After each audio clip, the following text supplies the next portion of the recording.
Today marks a significant milestone as we gather to strengthen the ties between our nations and explore new avenues strengthening our collaboration.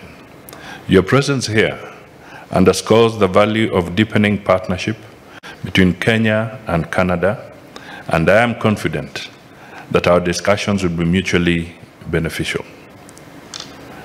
Allow me to reflect briefly on our last engagement in October 2023, where we connected virtually amidst challenging times.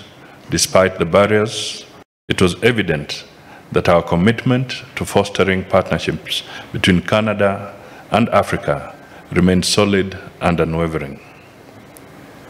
Ladies and gentlemen, Kenya presents a conducive business environment, having a strong democracy and business-friendly policies which are advantageous for potential investors. Our strategic location makes Kenya the natural gateway to 3 strategic economic blocks, namely the East African Community, the Common Market for Eastern and Southern Africa, COMESA, and the African Continental Free Trade Area. These trading blocks present unique opportunities for consolidating, diversifying, and expanding exports to the African market.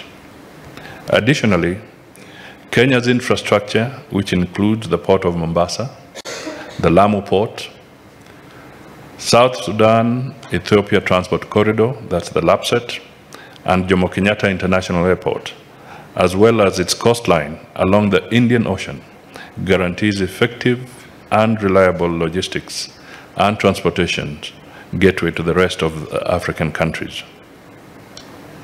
Notwithstanding, Kenya is the regional logistics and financial hub, a leading regional financial hub, a top destination for foreign direct investment and venture capital, and also the presence of Konza Technopolis.